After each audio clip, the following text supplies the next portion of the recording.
He said it so casually, like he was commenting on the weather. "You were never much to begin with, Mom. Let's stop pretending otherwise." And then he went back to sipping his espresso, eyes fixed on his phone like I wasn't even there. I sat across from him, at the same kitchen island where I used to slice apples for his lunchbox. The granite countertop was new, imported, expensive. I helped pay for it last spring when the kitchen renovation was supposed to be a surprise for his wife. His wife, who barely says hello to me now. I didn't respond. I just looked at him, my only son, and wondered when his voice had become so cold. Tom used to laugh like a boy who knew the world was on his side. But somewhere along the line, that laugh dried up, replaced by smirks and superiority. I stopped recognizing him years ago, but today was the first time I stopped recognizing myself. I drove home in silence, the kind that sits heavy in your chest. My old Honda made its usual groans, the ones Tom says I'm too stubborn to fix. He's right. I am stubborn. And maybe that's why I didn't cry, even after what he said. Not until later. The house was cold when I got in. October had arrived early in Charlotte this year, with sharp wind and brown leaves dancing like they had somewhere to be. I left my coat on and went straight to the kettle. Tea. That's how I handle things. Boil water, add leaves, pour, breathe. That's when the phone rang. It was a number I didn't recognize. Local area code. I almost let it go to voicemail. Almost. "Mrs. Hart?" The voice was polite, young. "This is Caleb Jennings from Union First Bank. I'm calling to verify some recent activity on your line of credit." I felt something cold tighten in my stomach. "I don't have a line of credit," I said. There was a pause. "Ma'am, according to our records, you've had an open credit line with us for the past 18 months. Several recent charges raised a flag on our end. We just wanted to confirm they were authorized." I sank into the kitchen chair. 18 months? "I'm sorry," I said. "You must be mistaken." He cleared his throat. "Could you confirm the last 4 digits of your Social Security number?" I did. Stupidly. Trusting the word bank still meant something solid. He continued. "Right. That matches. And just to be sure, can you confirm your current address? The one associated with the account is..." He read my address. Word for word. Then the charges. A high-end appliance store. A boutique furniture showroom. A digital media marketing firm in Raleigh. Thousands and thousands of dollars. "I didn't authorize any of that," I whispered. "I understand, ma'am. Fraud happens more than we'd like to admit. I'll note that you're disputing the transactions. You should also know," he hesitated, "the total outstanding balance is $46,273.85, including interest." I gripped the edge of the table. "I didn't open that account," I said again, more forcefully now. "I don't even know where half those places are." There was silence on the line. "Mrs. Hart," Caleb said slowly, "would you be able to come in this week? We'll need to see you in person. If fraud has occurred, we'll help you begin the process of filing a report and securing your identity. Bring any documentation you have. If someone else opened this account in your name, we'll need proof." I nodded, even though he couldn't see me. After we hung up, I sat in the kitchen a long time. The kettle had whistled itself hoarse and gone quiet. I didn't even pour the tea. I walked to the filing cabinet in the spare room. The bottom drawer held everything: tax returns, car title, death certificate, pension statements, and tucked between 2 folders, a manila envelope I didn't remember filing. I opened it. Inside, photocopies of credit agreements. Union First Bank. My name, my address, my social security number, but not my handwriting, not my signature. I felt a jolt in my chest, like someone had pulled a rug from under my ribs. I flipped through the pages, 7, 8, 9 separate documents, all with my forged signature. And one more thing, a section labeled, "Introduced by..." The name printed in blue ink made my vision go dark for a second. Thomas A. Hart. I sat with the envelope in my lap like it might catch fire. It felt too warm, too heavy, like something alive. My name, forged again and again, and under each false promise. Tom's name, in cold print, as the introducer. The word sounded ridiculous now. Introducer. Like he was doing me a favor. I've always been a woman who double-checks receipts, who balances a checkbook by hand even when the app does it for you. I caught a missing 0 in my property tax once before the county clerk did. But I'd missed this. Completely. Or maybe I didn't want to look closely. Maybe a part of me knew. The chair creaked as I stood, slowly.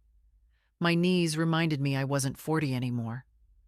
I walked back into the kitchen and put on another kettle, not out of habit this time, but because I needed something to hold, something real. The phone was still on the table, screen dark. I stared at it. I could call Tom, ask calmly, like a mother should, like I always had. "Darling, did you by chance..." "Sweetheart, could you explain this to me?" Or I could drive to his house, or I could scream. Instead, I did what I always do.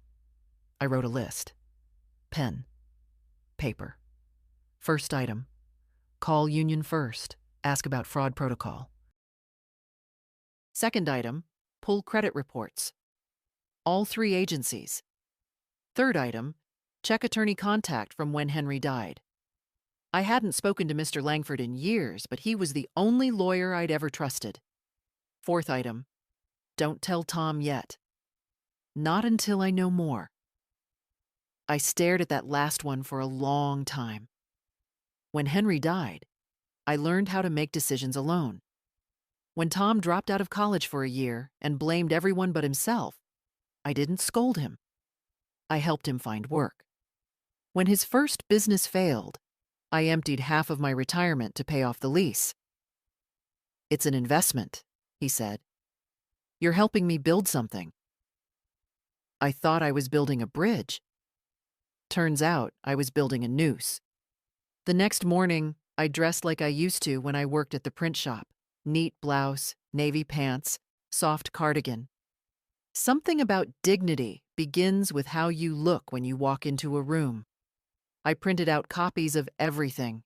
The envelope contents, my driver's license, old utility bills to prove my signature, my name, myself. Union First's downtown branch was pristine. I was met by a woman named Dana, sharply dressed, her makeup too perfect. She gave me a professional smile that softened only slightly when I introduced myself. "Of course. Mr. Jennings mentioned you might come in," she said, leading me into a glass-walled office. "I understand there's concern over an account in your name." I laid the papers on the table. "I didn't open it. I never signed these. Look at the signatures."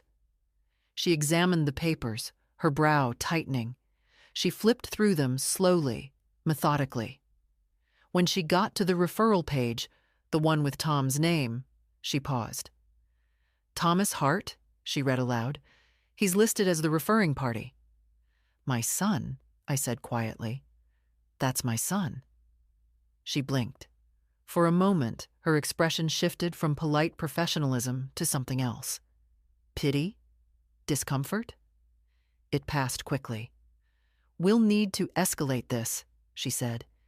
"If you're certain the signatures are not yours, and you did not authorize any of these accounts, we'll begin our internal fraud investigation immediately." "I want to file a police report," I said, before I could second-guess myself. Dana hesitated. Of course. But just so you're aware, in cases involving family members, it can become complicated. I looked at her, straight in the eyes. It's already complicated. I'm not here to protect anyone. I'm here to protect myself. She nodded slowly. Understood. Let's get the paperwork started. It took over an hour. I signed affidavits, flagged my identity for monitoring, and requested copies of all the applications submitted in my name. Dana was efficient, but something in her demeanor had changed by the end, almost cautious. I left the branch with a folder full of documentation and a quiet, rattling storm in my chest. The next stop was Langford and Blake LLP. The office hadn't changed in decades. Wood paneling, deep green carpet, the scent of leather and dust. Mr. Langford had aged, but his handshake was still firm. I remember you, he said kindly. You and your husband were the first clients I took on my own. How can I help you, Marilyn? I laid everything out. Every detail. I didn't cry. I didn't hedge. When I was done, he leaned back and rubbed his chin. That's felony fraud, he said flatly. Identity theft. Unauthorized use of credit. And if the bank proves intent, they will, I said. It wasn't just one account. He exhaled. You know this may result in charges against your son. I nodded. You still want to proceed? I folded my hands in my lap. They weren't shaking anymore. Yes, I said. Yes, I do. Tom called that evening. I didn't answer. The screen lit up again 2 minutes later. Then again. Then a text. Mom, you okay? Call me back. I stared at the phone until the screen dimmed. My hand hovered over it, not with hesitation, but with calculation. I wasn't ready yet. Not until I knew exactly how deep this went. I made tea, sat in my chair by the window, the same chair where I used to rock Tom when he was a baby, before he could speak, before he could lie. The quiet hum of the city was outside, but inside, only the whisper of steam curling from my cup. I spent the next morning calling the credit bureaus. TransUnion, Equifax, Experian. I requested full reports and fraud alerts. All three. The hold times were long, the voices at the other end mostly scripted, but the words they used hit like bricks. Multiple inquiries. Several new accounts within the last 18 months. Balances exceeding $80,000 across revolving lines. It didn't stop with Union First. There were 5 credit cards I'd never applied for, and a personal loan from an online lender I'd never heard of. The applications all used my name, my social security number, my address, and the same forged signature at the bottom. All of them had one thing in common. They'd been opened from an IP address traced to Tom's home. By noon, I was sitting back in Mr. Langford's office, this time with a stack of printouts and a grim, tight nod. He flipped through them carefully, lips pressed into a thin line. When he looked up, his voice had dropped. This wasn't a mistake, Marilyn. This was sustained, intentional.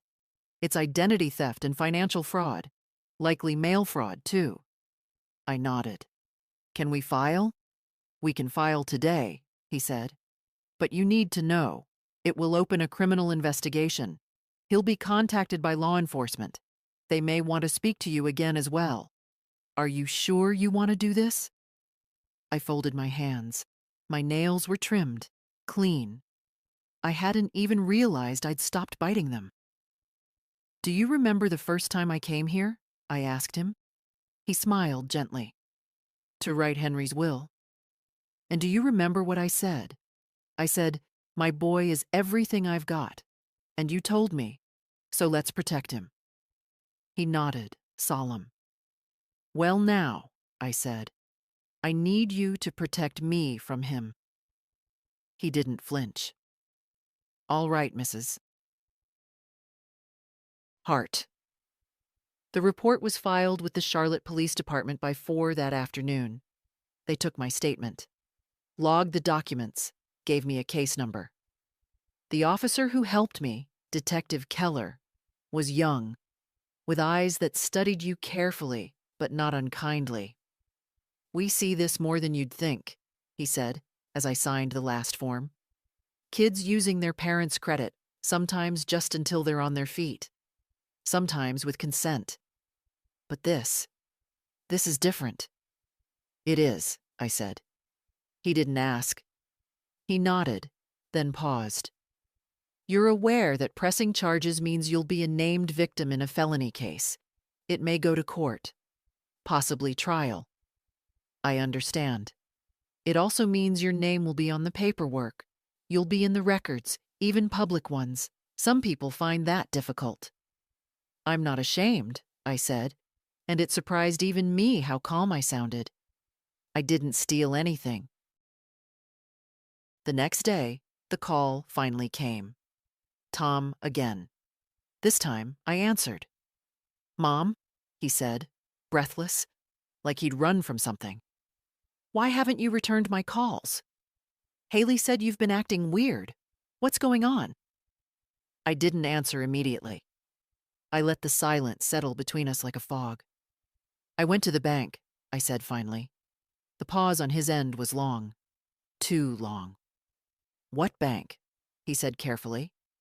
"Union First and others." "Tom, what did you do?" "I don't know what you're talking about." "The accounts in my name, the loans, the debt, over $80,000. He inhaled sharply. Look, it was supposed to be temporary, okay? I was going to consolidate and pay it back. I just needed to get through the year. Business was slow. I didn't want to bother you." "You didn't want to bother me," I repeated. "So instead, you stole my name." He started talking quickly. "It wasn't stealing, Mom. I knew you wouldn't mind. You never use your credit anyway. You're retired.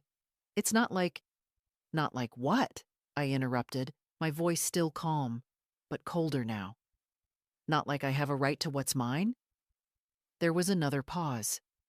Then the anger crept in. "Jesus, Mom, don't be dramatic." "This is exactly why I didn't tell you. You blow everything out of proportion. Look, just tell the bank it was a misunderstanding. We'll fix it. I'll pay it down. I've already made some payments, okay?" "No, Tom." "What do you mean, no?" "I filed a report. With the police. With a lawyer. It's done." The silence this time was different. "You're kidding." "I'm not." "You called the cops on your own son?" "No," I said quietly. "I called the police on the man who stole my identity and lied to my face." There was a sound on the other end, something between a breath and a growl. And then the line went dead. I set the phone down and looked out the window. The wind was picking up. The trees swayed, uncertain of whether fall had arrived or not. I picked up my tea. It had gone cold again. The hardest part wasn't calling the police, or hearing Tom's voice twist into fury. It was sitting alone afterward, in the quiet, trying to understand how long I'd been blind. Not ignorant, no, I've never been that, but willfully blind. Like someone who keeps cleaning around a crack in the wall instead of patching it, telling herself it's nothing, just a shadow, just time playing tricks. The truth is, I'd noticed things. Years ago, when Tom borrowed my tax forms for a quick scan and took 2 days to return them. When a letter from a mortgage company arrived, addressed to me, but at his house. When I spotted his name listed as authorized user on a card I never remembered applying for. Each time, he had a reason. "It's just paperwork, Mom. You probably forgot. You signed it, remember? I'm just trying to help." And I believed him, because that's what mothers do. The days following our call were heavy with silence. Tom didn't try again. No calls, no texts. The quiet wasn't peaceful. It was tactical, a waiting game. He was hoping I'd fold. I didn't. Instead, I called Haley. She picked up on the second ring. Grandma?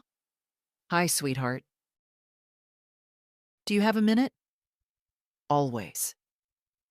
There was something in her voice that steadied me.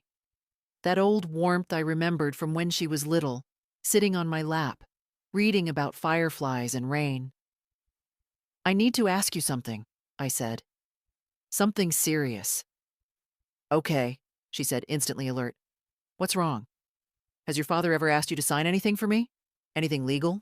Anything involving the bank? A pause. No, never. Why? Grandma, are you in trouble? I smiled faintly. Not anymore. I told her the truth. Not all the legal details, but enough. The debt, the fake accounts, her father's name on everything. By the end, she was quiet. He always talks about you like you're a burden, she said finally, voice tight. Like you don't understand how the world works. But you were the one who helped him get his first car. Paid for my braces. Bought that house he keeps pretending he earned. I hadn't known that she knew so much, that she'd been watching. I'm so sorry, Grandma. You have nothing to be sorry for. She hesitated. Is there anything I can do? Just don't take sides, I said. That's not your place. But I want to. I know, I whispered. And that's enough. When we hung up, I sat for a long time with my eyes closed, letting the silence be something else. Not punishment, not fear, just stillness. A pause between what was and what would come next. On Tuesday, Detective Keller called with an update. We've confirmed the IP data, he said. Your son submitted at least 3 of the applications from his home network. We're coordinating with the lenders now. Once the bank completes its internal audit, we'll move to issue formal charges. How long will that take? A week, maybe 2? He'll be contacted. He'll have the right to legal representation. And if he fights it? Then we go to court. I nodded, even though he couldn't see me. Good. Are you all right, Mrs. Hart? I thought about lying, saying yes, but I wasn't. I'm angry, I said instead, and tired, but I'm not afraid. That's something. That night, I did something I hadn't done in years. I went through my old journals. In the back of one, green cover, 1997, I found a note I wrote to myself the night Tom graduated high school. He's bright, sharp, maybe a little too sharp.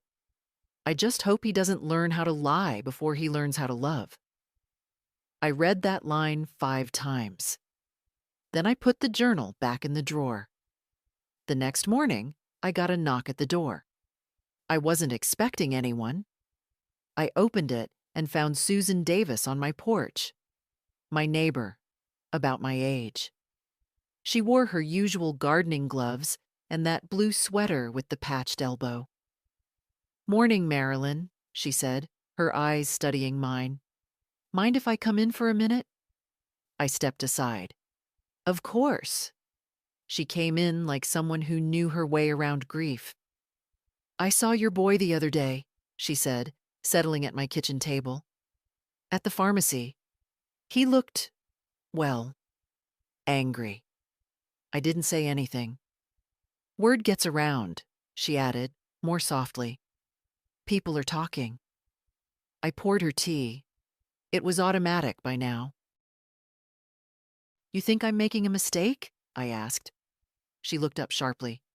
No, I think it's about damn time. That startled a laugh out of me. A short one, but real. She leaned forward. We give everything, don't we? Our time, our savings, our softness, and we tell ourselves it's worth it because it's family. But there's a line, and you're not wrong for drawing it. I looked at her. You think people will understand? I don't care if they understand, she said. I care that you do. And just like that, I didn't feel so alone. That afternoon, I called Mr. Langford again, told him I wanted to amend my will. I don't want Tom listed anymore, not for anything. He was quiet a moment. You're certain? I am. I'll prepare the documents. And one more thing, I said. Can we set up a trust for Haley? Of course, he said gently. I think that's a good idea. I stood at the window after I hung up. The clouds had cleared, the sun was out, there would be storms ahead, but I'd made it through worse. The summons came in a plain white envelope, but its weight was enormous. I found it in my mailbox on Thursday morning, tucked between a grocery flyer and a coupon booklet. At first, I thought it was another statement, another reminder of what he'd done. But the return address was the Mecklenburg County Clerk's office. Inside, official notice. A case had been opened. My name at the top, listed under complainant. Tom's full name beneath, under defendant. There it was, in ink. I held the paper in my lap like I used to hold Tom's baby clothes, gently, with reverence and a little disbelief. What had once been tiny and innocent was now something else entirely. A day later, my phone rang. Unknown number. I didn't hesitate. Mrs. Hart? A man's voice, steady, clipped. This is Kevin Ross. I've been appointed to represent your son, Thomas Hart. My breath caught. I'm reaching out as a professional courtesy, he continued, to let you know we're reviewing the claims. My client maintains that this was a misunderstanding and that there was never malicious intent. I stared at the floor, the same floor I once taught Tom to mop when he was 12. He hated it. Said it was a job for poor people. Mr. Ross, I said evenly, I appreciate your call, but intent doesn't erase the facts. Understood, he replied smoothly. But if there's any chance you're open to a settlement outside of court, I'm not, I said. This isn't about the money. There was a pause. He wasn't expecting that. I see, he said finally. Then we'll proceed accordingly. After the call, I went to my closet, pulled out the box where I kept Tom's old drawings, crayon scrawls of rocket ships, his 5th grade My Mom is My Hero essay, the finger-painted birthday card that said, I love you bigger than trees. I sat on the edge of my bed and looked through them, one by one. Proof that once, love had been real. That once, he had seen me as more than a tool. By the time I finished, I had tears in my throat but none in my eyes. Grief is like that sometimes. It hardens, becomes bone. That evening, Susan brought over a casserole. I don't know if you like mushrooms, she said, but I figured now's not the time to be picky. She didn't ask questions, just sat with me while we ate in silence, clinking forks and breathing together. It was the kindest kind of company. Court's in 2 weeks, I told her. She nodded. You want me to come? I looked at her. That soft, wrinkled face, framed by stubborn gray curls. I hadn't asked for much in my life, not from anyone. I'd like that, I said quietly. After she left, I got a message from Haley. Dad told Mom everything. She's furious. Says you've humiliated the family. I told her it wasn't your fault. I told her you were brave. Brave. I didn't feel brave. I felt tired. But there's something comforting about hearing your truth repeated by someone who isn't trying to twist it. I replied, Thank you, sweetheart. That means more than you know. Then I turned off the lights, lay in bed, and listened to the sound of my heart, steady, unbroken. The next morning, I opened a new bank account, one Tom didn't know about. I moved what little I had left into it. The rest was frozen anyway, part of the case. I canceled every automatic payment I'd ever set up for him. His internet bill, the second car insurance, the temporary childcare subscription that I'd still been funding for his youngest. No more. The woman at the bank was kind. She looked about Haley's age, with sharp eyes and a gentle voice. "Is there anything else I can help with today?" she asked as she handed me the new account folder. I hesitated. "Yes," I said. "I want to set up a secondary account, a savings account, for my granddaughter." She raised an eyebrow. "Same last name?" "Yes," I said. "But don't link it to mine. I'll fund it quietly, monthly. She doesn't know yet." The woman smiled. "I think that's a beautiful idea." That evening, I made a pot of soup. Nothing fancy, just potatoes, carrots, celery, the kind of soup that reminds you you're still alive. I ate alone at the table. No phone beside me. No television. Just me, and the sound of the spoon tapping against ceramic. Somewhere in the city, Tom was probably raging, or panicking, maybe even crying. But none of that was mine to carry anymore. That night, as I turned down the bed, I noticed something I hadn't in a while. The mirror above my dresser. It didn't make me flinch. I looked at myself. Really looked. The lines were deeper, the hair thinner, but the eyes, they were clear, steady. And for the first time in a long while, I said out loud, "I'm not ashamed of who I am." Not a whisper, not a plea, just the truth, spoken plainly. I hadn't seen Tom in person since the day at his kitchen island. Since the espresso and the contempt. Since the sentence that cracked something open in me. "You were never much to begin with." But now, sitting in the hallway outside the mediator's office, I could hear his voice through the thin wall. He was early. Of course he was. He always liked controlling the room.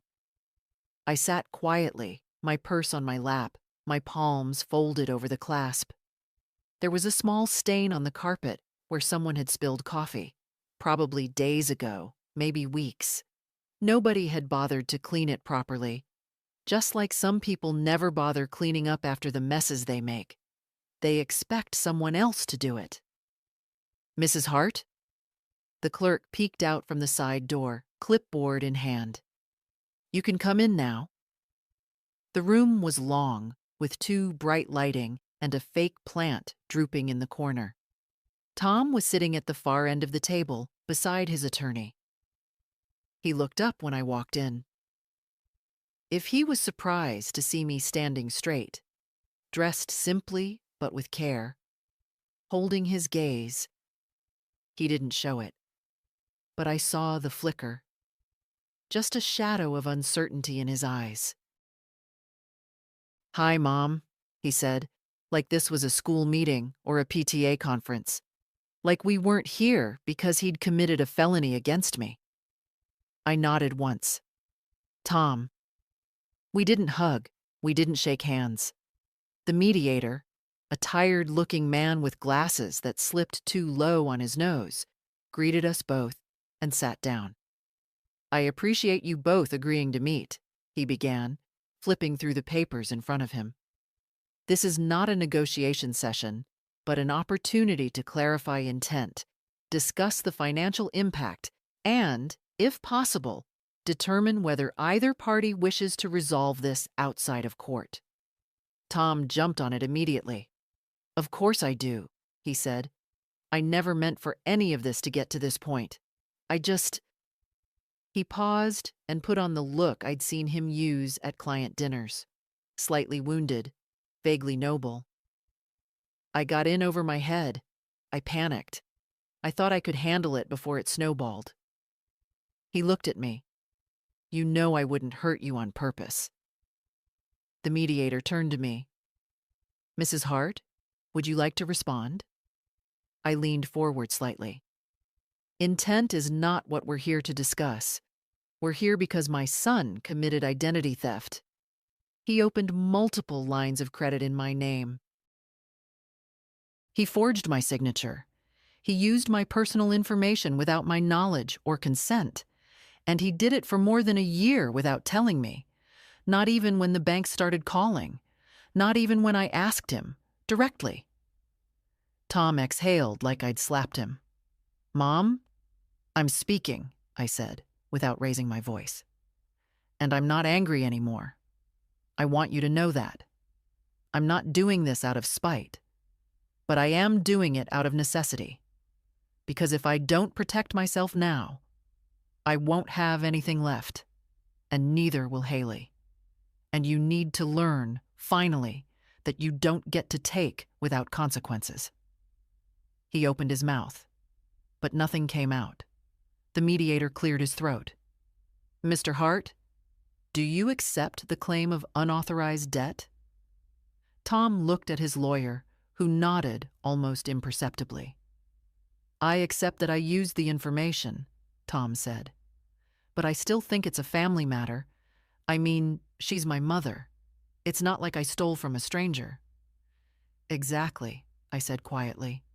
You stole from someone who trusted you. Silence fell. The mediator scribbled a few notes. All right. Then it seems we'll proceed to the next step. After the meeting, Tom caught up with me outside the building. Mom, please, don't do this. I turned to him. He looked tired, not defeated, just inconvenienced, like a man whose plans had hit a speed bump. You said I was worthless, I said, looking him straight in the eye. He flinched. I didn't mean it. I was upset. No, you were honest. That's what scares me. He reached for my arm. I pulled away. Please, he said again. Just drop the charges. I'll pay it back. You had 18 months to pay it back, I said. You didn't even try. I didn't want to worry you. I laughed then. A short, dry thing. Worry me? I said. Tom, you emptied my savings. You tanked my credit. You left me with nothing but debt and shame. And still, I got up. I called the police. I got a lawyer. I cleaned the mess you made. So don't stand there and pretend this is love. Love doesn't hide lies in loan papers. His face hardened. You think you're going to win? No, I said. I already did. I turned and walked away. That night, I slept better than I had in years. A few days after the mediation, I got a call from the detective. His voice was measured, but something in his tone told me he was trying to prepare me. Mrs. Hart, I wanted to inform you, formally, that the district attorney has decided to proceed with criminal charges. The investigation has concluded. We've collected the evidence we need. Your son will be notified within the next 72 hours. I nodded, holding the phone tight. What happens next? They'll serve him with a notice to appear. He'll be formally charged. Identity theft, fraud, falsifying financial documents. The DA may offer a plea deal, depending on how he responds. If not, we'll prepare for trial. I thanked him. After I hung up, I sat still for a while. Not triumphant, not broken, just still. And then I did what I hadn't done in weeks. I turned the radio on. Some station with soft jazz and a voice that said the weather would be warm through Sunday. Outside, my rose bush had started to bloom again, stubborn as ever. Around noon, the doorbell rang. I opened it and found Linda, Tom's wife, standing on my porch. For a moment, we just looked at each other. She had a large toad on one shoulder, her blonde hair pulled back too tightly, like always. Her expression was hard to read. Not apologetic, not angry, just pressed. Can I come in? She asked. I didn't move. Depends on what you came for. She blinked. I just want to talk. I let her in, but I didn't offer tea. She sat at the edge of the couch like she didn't want to crease it. I didn't know, she said after a pause. About the accounts, about what he was doing with your name. I didn't answer. I swear, she added, I thought the money was his. He always made it sound like business was booming. And you never wondered why we hadn't spoken in over a year? Why I suddenly stopped coming around? Her eyes dropped. I thought you were just being distant. I gave a dry smile. I was bankrupt, in case you didn't hear. She shifted uncomfortably. Look, I'm not here to fight. I'm here because the police called. Tom's been charged. He told me everything, or at least what he wanted to tell. Did he tell you he forged my signature 17 times? She didn't answer. I stood, walked to the small bookshelf by the window and pulled out a file folder. I handed it to her. She opened it, flipped through it slowly, copies of the credit applications, the balances, the referral lines, his handwriting in the margins. My name typed neatly above fake signatures. When she reached the bottom, she looked up at me. There was no more room for disbelief in her eyes, only shame. Jesus, she whispered. Don't invoke him, I said. He's not in those papers. She closed the folder but didn't hand it back. I don't know what you want me to say. You don't need to say anything. She looked around the room like she'd never really seen it before. The old photographs. The framed birth certificate of Haley that still hung in the hallway. The chair Tom used to sit in during Sunday dinners. We're ruined, she said quietly. Financially, legally, and maybe, I don't know, emotionally. I said nothing. She looked at me again. Are you really going to go through with it? Pressing charges? Taking it all the way? I already have, I said.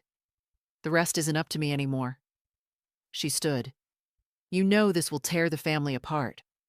I nodded. It already did. I'm just done pretending it didn't. She opened her mouth, maybe to argue, maybe to plead, but then thought better of it. She turned, walked to the door, and paused. Haley loves you. Whatever happens, I won't stop her from seeing you. That was the closest thing to grace I'd heard in months. Thank you, I said, and meant it. When she left, I sat back down and let the quiet return. Later that night, my phone buzzed. A message from Haley. They told me what happened. I'm still with you. Just wanted you to know. That was all it said. But it was enough. Tom was arrested the following Tuesday. They didn't drag him out in handcuffs or splash it across the evening news. It was quiet, procedural. He was served a formal notice to appear, fingerprinted, and released on bail the same day. But word spreads in a town like ours. I got a call from Janet, an old co-worker from the print shop. Marilyn, honey, I don't mean to pry, but I heard something about Tom. Is everything okay? I gave the same answer to everyone who asked. It's a family matter, but I'm handling it. They always paused after that. Not sure what to say. They were used to the Marilyn who smiled through everything, the woman who stayed quiet even when her eyes screamed. But not anymore. By Wednesday, the whispers had spread to my neighborhood. The mail carrier didn't make eye contact. Mrs. Lenz, from 2 houses down, waved from her porch, but it was hesitant, polite, like she didn't know which side to stand on. It was strange watching people retreat. Not because I'd done something wrong, but because I had stopped letting things slide. That night, I took a long walk. The leaves were starting to fall, crisp beneath my shoes. I passed the church where I used to bring Tom on Sundays, back when he was small and still believed in something bigger than himself. When I got home, there was a letter taped to my front door. No envelope, just a single sheet of paper, folded once. It was Tom's handwriting. Mom, I don't even know where to start. You've always seen the best in me, even when I didn't deserve it. I know I've ruined everything. I know you probably hate me. I just wanted to say I'm sorry. I didn't mean for it to go this far. I was drowning, and I used you like a life raft. I know that's no excuse. I don't expect you to forgive me, but I hope, one day, you'll remember I'm still your son. Tom, I read it once. Then again, my eyes didn't well up. My heart didn't twist. Because I'd hoped for this letter years ago. Before the loans, before the forged documents, before the shame. And now, it was too late for paper to patch what had been broken in silence. I folded the letter and put it in the drawer under old receipts and grocery lists. Not because it meant nothing, but because it meant something once. Just not anymore. 2 days later, I received a call from the DA's office. A young woman named Carmen was handling the case.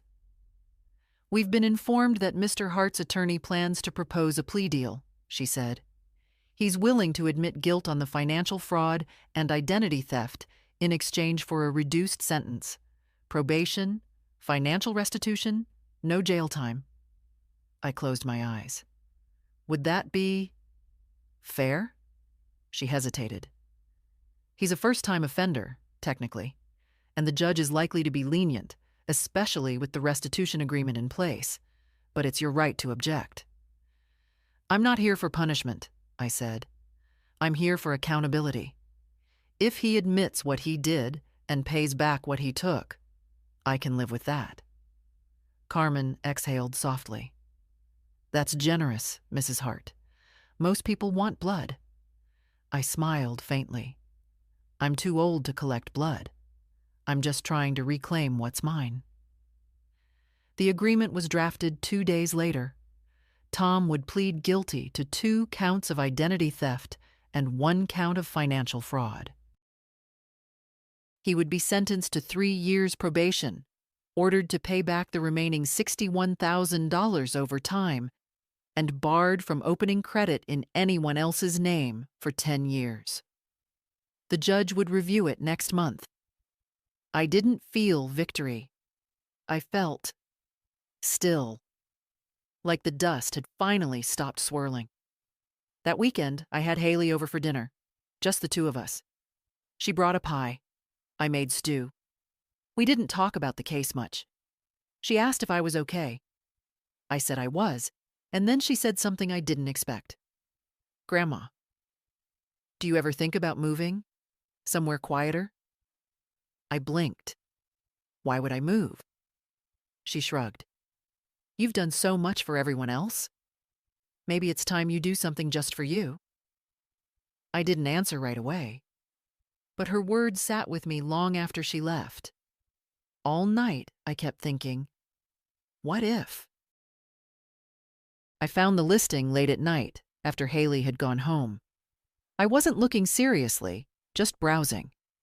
But there it was, a small cottage, white brick with green shutters, tucked near Lake Norman, 1 bedroom, a wraparound porch, a view of the water, modest, quiet, mine if I wanted it. The next morning, I called the realtor, just to ask, just to see. 2 days later, I drove out to see it. It took less than an hour to know, not just that I liked it, but that I belonged there. The air smelled different, cleaner, calmer. There was a little bench under a tree out front that reminded me of one Henry and I used to sit on in our first home, long before Tom was born, when everything was still ahead of us. The house wasn't perfect. The paint peeled a bit near the eaves. The kitchen was outdated. The roof would need work in a year or 2, but it didn't matter. I didn't want perfection. I wanted peace. I called Mr. Langford the next day. I want to make an offer, I said. Cash. He paused. Marilyn, Are you sure? I'm more sure about this than I've been about anything in years. I'll handle the paperwork, he said gently. Congratulations. I didn't tell anyone at first. Not Haley. Not Susan. Not the neighbors who now cross the street rather than wave. It was mine. A quiet triumph. A step toward something that didn't include anyone else's permission. The following week, I started packing. I didn't need much. I donated half the clothes in my closet, gave away every casserole dish I hadn't used in 10 years, threw out boxes of Tom's things I'd kept just in case, school trophies, old ties, a watch he left here after some holiday dinner years ago. I kept only what felt real, what felt mine. One afternoon, Susan dropped by and caught me mid-box. "You're leaving?" she asked, blinking at the stacks. "I am," I said. She stood still, then gave a slow, wide smile. "Good for you." "I thought I'd be scared," I admitted. "But I'm not." She nodded. "That's how you know it's time." 2 days before closing, I called Haley. "I have something to tell you," I said. We met at the diner, same booth as always. She ordered sweet tea. I had black coffee. When I told her, her eyes widened, then filled. "You're moving?" "I am." She reached across the table and took my hand. "I'm proud of you," she whispered. "I really am." I squeezed her fingers. "And you'll visit," I said. "There's a spare bed. It folds out, but I promise it's not lumpy. I'll come every weekend." We laughed. We didn't say anything more about Tom. We didn't need to. That night, back at the house, I took one last walk through the rooms. The living room, where Tom took his first steps. The kitchen, where I'd stood with the phone in my hand, listening to the bank list out his lies. The hallway, where I'd taped his report cards. The closet, where I kept his letters from summer camp, before the coldness started. Every corner held something, some echo, but not enough to hold me anymore. I stood by the bedroom window and watched the streetlights flicker on. Then I whispered, "Thank you," into the dark. Not to the house, not even to the past. To myself. The courtroom was smaller than I expected, not like the ones in movies. No mahogany grandeur, no sweeping staircases or echoing gavels. Just beige walls, worn carpet, a scattering of wooden benches, and a judge who looked like she'd rather be anywhere else. But it was enough. Enough to mark a line in the sand. Susan sat beside me, quiet and steady, her knitting needles stashed in her purse. Haley sat behind us. She'd taken the morning off school and wore a blazer too big for her, borrowed from a friend. I could tell by the way her shoulder seams drooped. Tom walked in just before it began. He looked different, older, maybe, or just smaller. The sharpness he usually wore like armor had dulled. His lawyer stayed close to him, whispering something I couldn't hear. He didn't look at me. The judge ran through the process. Charges, agreement, rights waived. Tom responded with nods and quiet, "Yes, ma'ams." No performance. No protest. When she asked if he understood the nature of his plea, he said, "I do." And just like that, it was over. 3 years probation. Monthly payments to me, totaling the stolen amount. Regular financial reviews. A 10-year bar on opening credit accounts in anyone else's name. No jail, no trial, just consequence. The judge looked at me before closing the file. "Mrs. Hart, do you wish to make a statement?" I hadn't planned on speaking, but my feet moved before I could stop them. I stood, slowly, and faced the court. "My name is Marilyn Hart," I began. "I'm a retired bookkeeper. I raised my son alone after my husband died when Tom was 7 years old. I did what mothers do. I gave. I believed. I forgave. My voice didn't shake. I'm not here because I want to punish my son. I'm here because I finally decided to protect myself. What he did to me, what he took, wasn't just money. It was trust. It was the dignity of being treated like a person, not a resource. I spent my life being careful, being responsible, and in return, he used my name like a doormat. Tom's head stayed down. I'm not angry anymore, I said. But I'm done being silent. The judge gave a small nod. Thank you, Mrs. Hart. I sat. My hands were still. My breath was steady. Tom was ushered out shortly after. No one stopped him. No handcuffs. Just a closed door and the sound of footsteps fading down the hallway. Susan touched my elbow gently. You okay? I nodded. I am. Outside, the day was warm, the sky clear. A breeze moved through the trees like it had somewhere to go. Haley walked me to the car. He looked ashamed, she said softly. Good, I replied. Shame's a start. Do you think he'll change? I paused, then shrugged. That's not mine to answer anymore. She hugged me tight. I'm really proud of you, Grandma. I kissed the top of her head. You've always been my reason to keep going.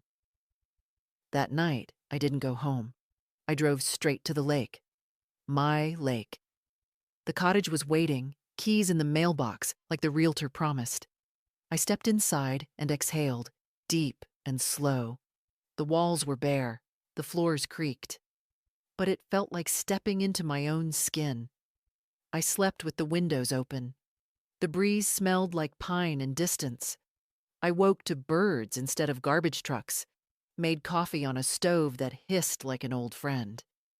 And when I looked in the mirror that morning, I saw something I hadn't in years. A woman who had finally chosen herself. It's strange how quiet the world becomes when no one expects anything from you anymore. No favors, no emergency checks, no guilt-tripped dinners with tight smiles and tighter silences. The cottage had no Wi-Fi yet. The cell reception came and went.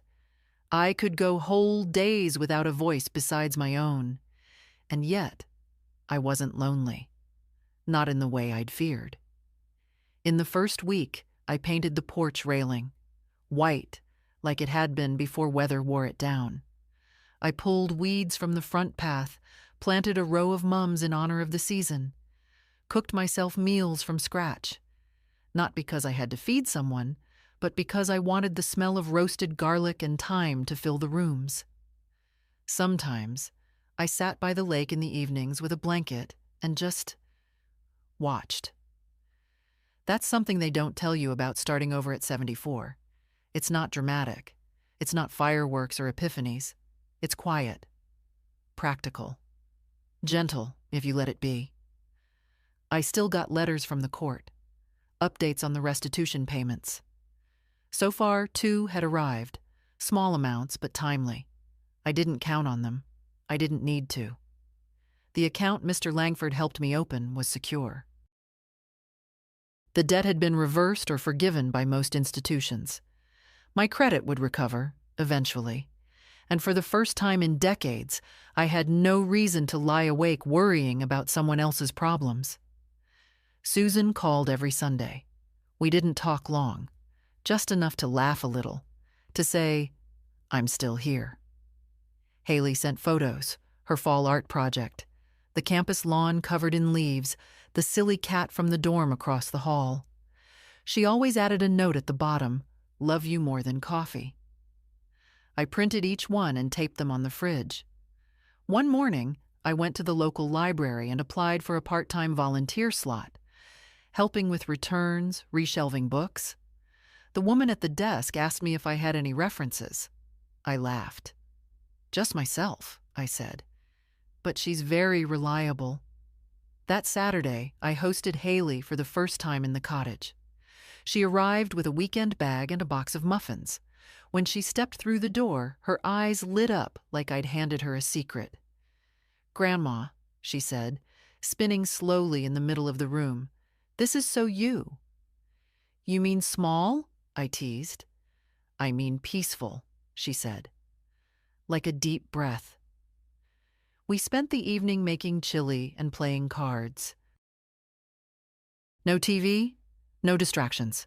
Just two women, bound by something more durable than DNA. She asked me if I'd heard from Tom. I shook my head. Do you think he will? She asked.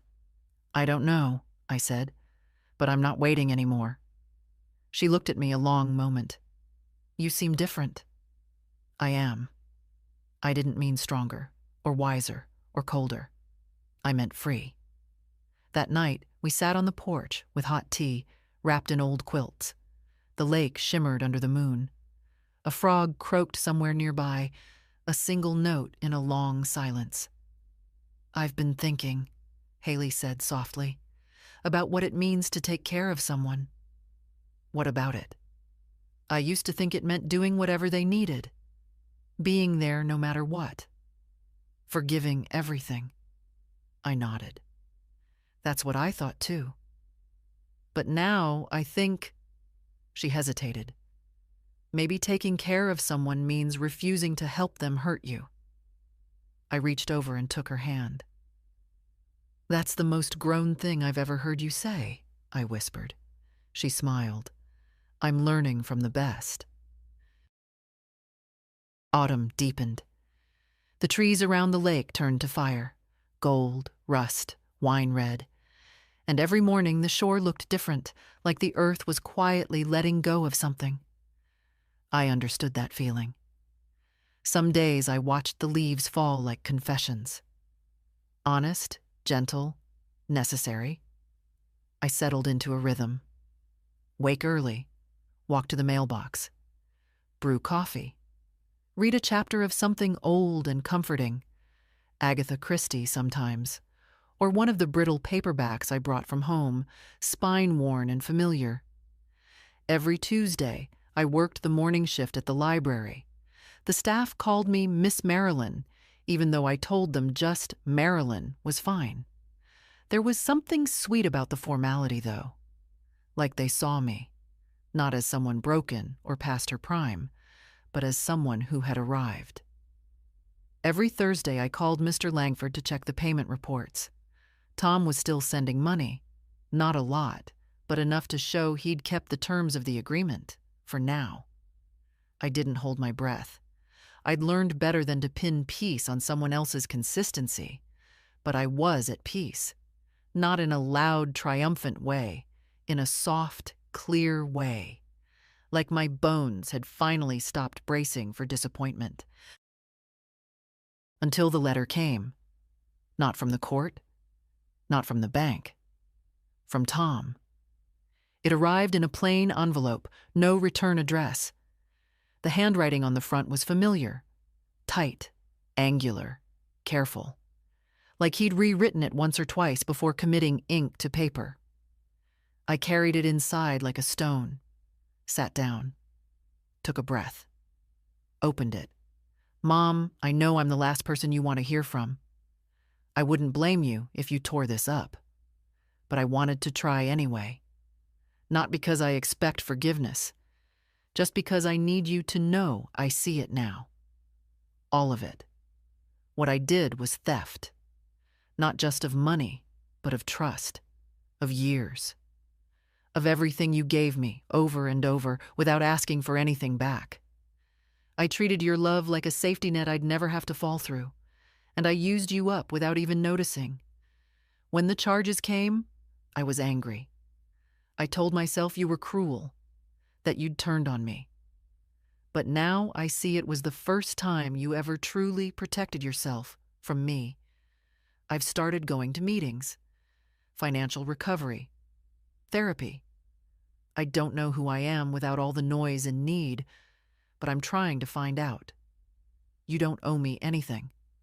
Not a response. Not grace. But I wanted you to have the truth. Finally, I'm sorry, Mom. For all of it. Love, Tom. I folded the letter and placed it gently on the table. Then I sat back and stared out the window for a long time. Not crying, not angry, not relieved, just quiet. Because I knew something now, too.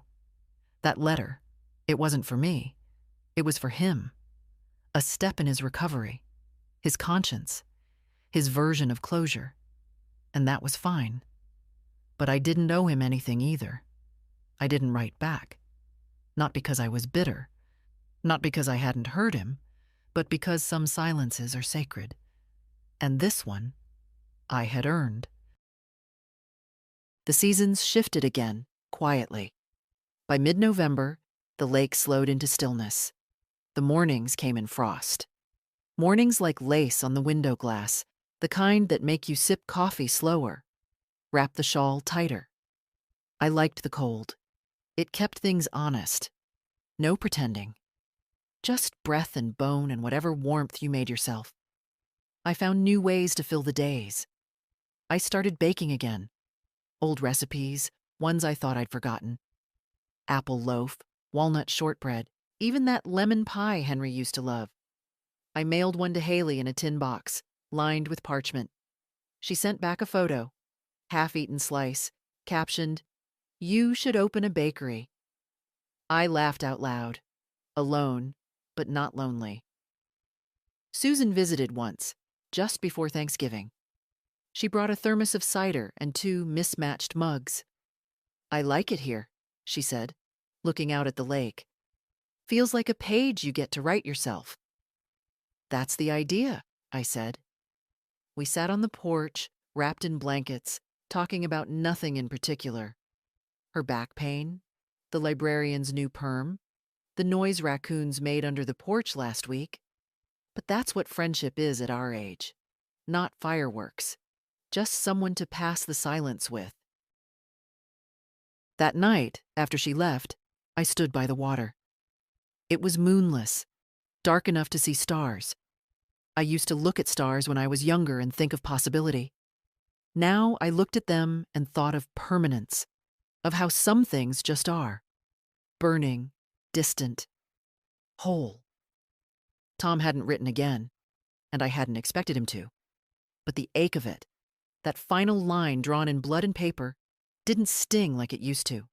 It felt quiet, worn in, like a scar you run your fingers across, not to reopen, but to remember what healing costs. Thanksgiving came and went.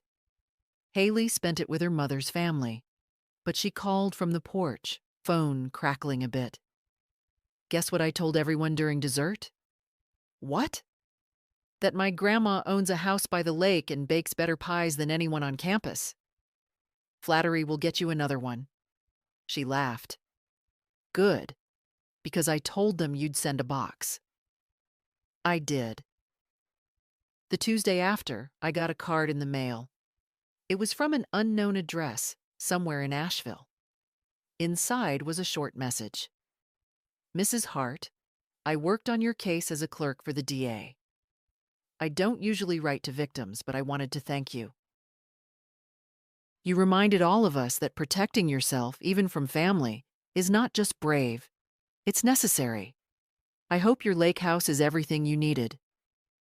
Anna R." I read it 3 times. Then I placed it next to Haley's photo on the shelf. Because even if no one saw the struggle but me, there were echoes. Proof that dignity leaves a mark. That evening, I opened the drawer where I'd stored Tom's apology. I read it once more, slowly, not to feel anything, just to be sure. Then I folded it again, walked to the fireplace, and fed it to the flame. It caught quickly, went quiet. I didn't cry. I didn't sigh. I just stood there until it was gone.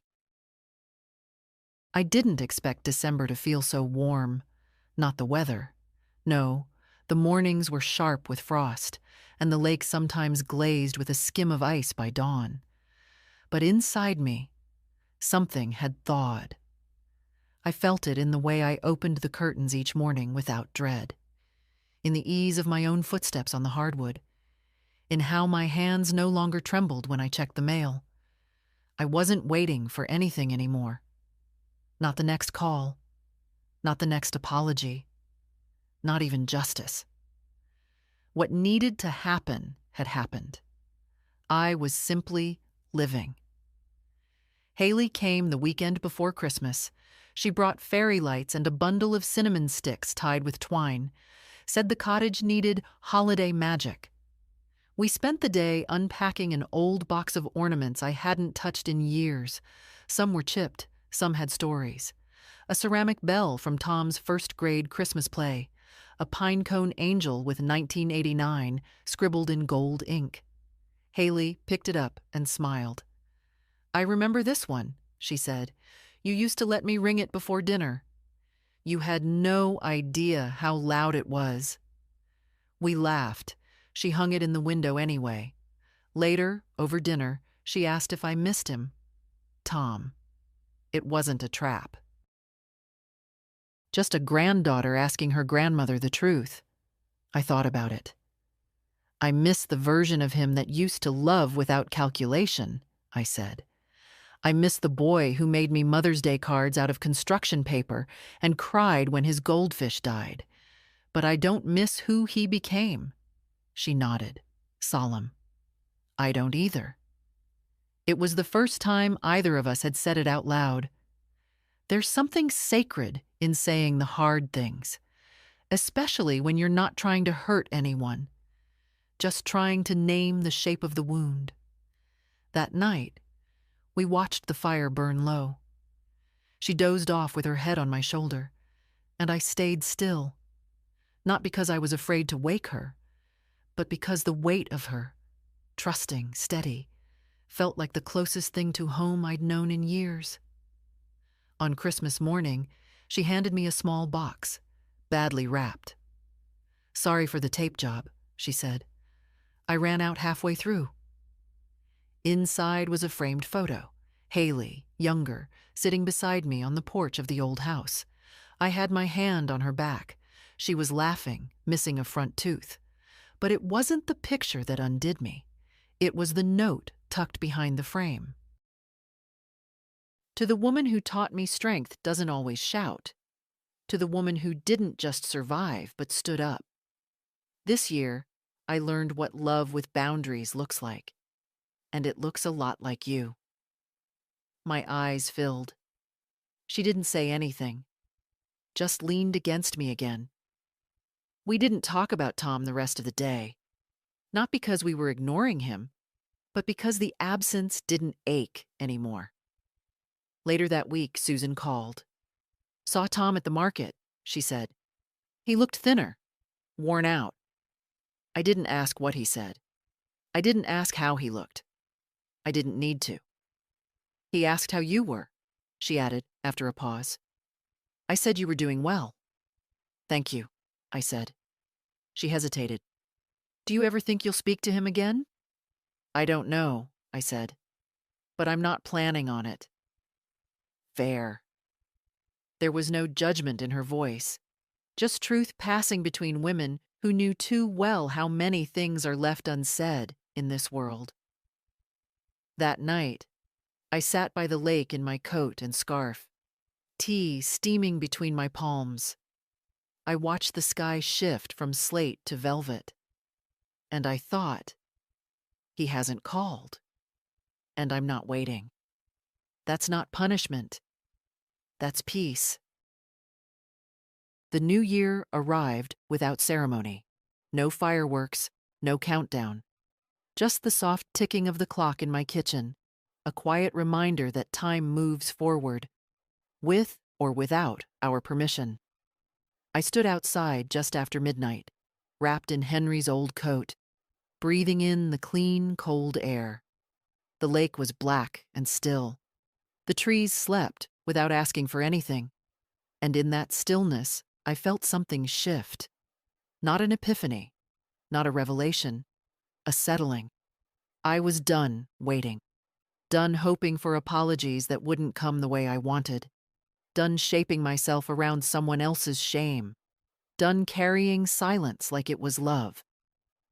Tom hadn't reached out again. The restitution payments still arrived, small and punctual, but no letters, no calls. I hadn't blocked his number. I didn't need to. I'd blocked the part of me that kept hoping he'd wake up different. That's the kind of grief no one warns you about. Grieving someone who's still alive. Learning to love them from far away. Through glass.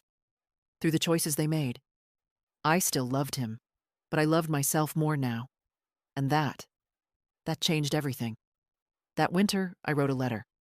Not to send. Just to write. Dear Marilyn, you did it. Not loudly, not perfectly, but fully. You didn't let the worst of someone else become the end of you. You stood up when it would have been easier to disappear. You told the truth, even when it cracked your voice. And you built a life from the wreckage, with your own hands, in your own time. You are not cold. You are clear. You are not cruel. You are whole. You are not alone. You are free. Love me. I folded it, tucked it into the back of a drawer, and smiled. Some stories don't end with reunions. Some don't end with rage. Some end like this. A quiet house. A warm cup. A name restored. A future rebuilt. Brick by stubborn brick. Sometimes the bravest thing a woman can do is choose herself. Without apology. Without spectacle. Without waiting for anyone to clap. If this story met you where you needed it, share it. If it reminded you of your own silence, speak. And if it made you feel less alone, even for a moment, follow for more stories like this one. There's more than one way to come home.